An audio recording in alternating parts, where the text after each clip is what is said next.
سوال یہ ہے کہ شب براءت میں حلوہ پکانا اور غسل کرنا یہ کیسا ہے؟ تو ایک صاحب کہنے لگے کہ جی یہ اہل سنت جو ہے وہ اس کو سیلیبریٹ کرتے ہیں،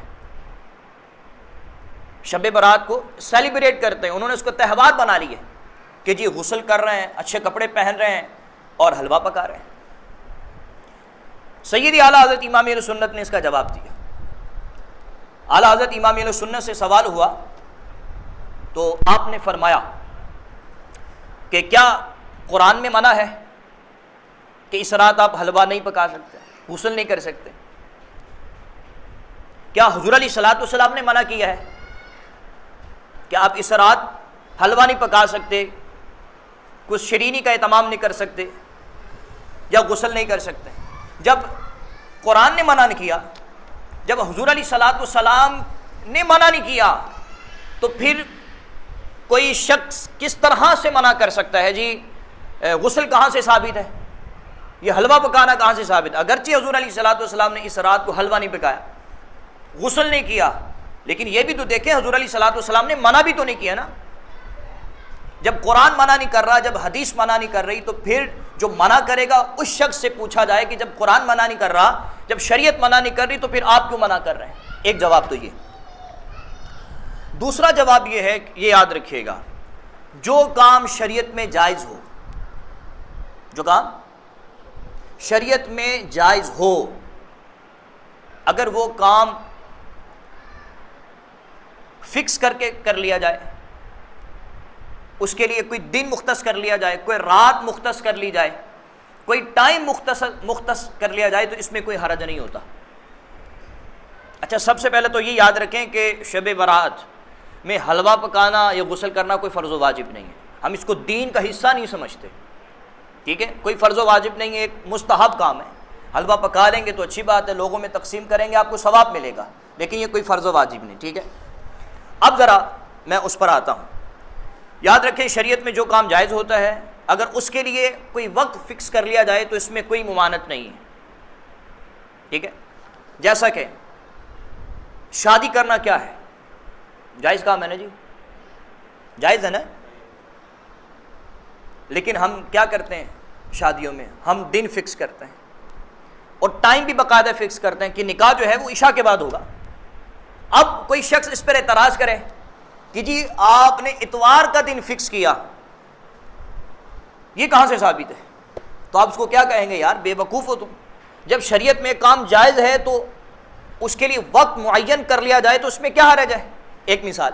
دوسری مثال، لوگوں کو کھانا کھلانا، یہ باعث ثواب ہے نا۔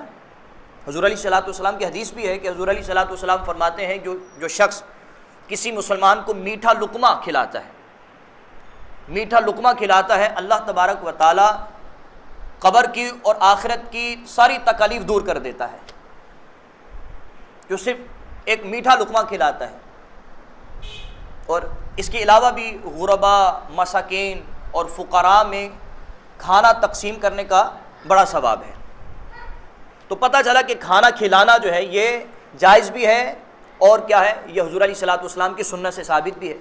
اب اگر کوئی شخص مہمانوں کی دعوت کرتا ہے اتوار والے دن، ٹھیک ہے، اور اب اس پر کوئی شخص اعتراض کرے کہ جی آپ نے اتوار کا دن کیوں فکس کیا، تو آپ اس کو کہو گے نا یار تم بے وقوف ہو۔ جب ایک کام جائز ہے تو اگر اس کے لیے میں نے دن فکس کر لیا ہے، ٹائم فکس کر لیا ہے، تو اس میں کیا ممانعت ہے؟ تیسری مثال، نماز پڑھنا کیا ہے؟ ہر مسلمان پر فرض ہے، ایسا ہی ہے جی۔ حضور علیہ الصلوۃ والسلام کے زمانے میں جماعت کا کوئی وقت فکس نہیں تھا، جب صحابہ کرام جمع ہوتے، ٹھیک ہے، اس وقت جماعت کھڑی ہو جاتی۔ لیکن ہمارے ہاں کیا ہوتا ہے؟ فجر کا وقت فکس ہے، ظہر کا وقت فکس ہے، ایسا ہی ہے نا جی۔ اور جو اعتراض کرتے ہیں ان کی مساجد میں بھی ظہر کا وقت، فجر کا وقت، نمازوں کا وقت فکس ہوتا ہے، اس پر اعتراض نہیں ہے ان کو۔ اور ہم مطلب کہ اصالِ ثواب کے لیے کسی چیز کے لیے وقت فکس کر لیں تو کہتے ہیں یہ کہاں سے ثابت ہے؟ حضور علیہ الصلوۃ والسلام نے کب وقت جو ہے وہ مقرر کیا، فکس کیا؟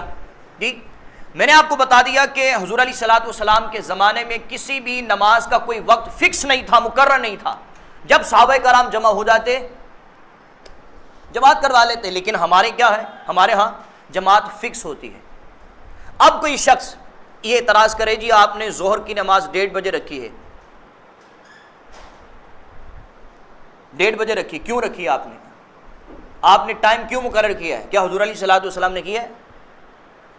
تو ہم اس کو کہیں گے بے وقوف شخص، جب ایک شریعت مطہرہ میں ایک کام جائز ہے، بلکہ نماز تو فرض ہے نا، اگر اس کے لیے ہم نے لوگوں کی سہولت کے لیے ٹائم فکس کر دیا ہے تاکہ لوگوں کو پتہ ہو کہ اس وقت میں جماعت کھڑی ہو جائے گی اور لوگ آ جائیں گے آرام سے، تو اس میں تو فائدہ ہے نہ کہ نقصان ہے.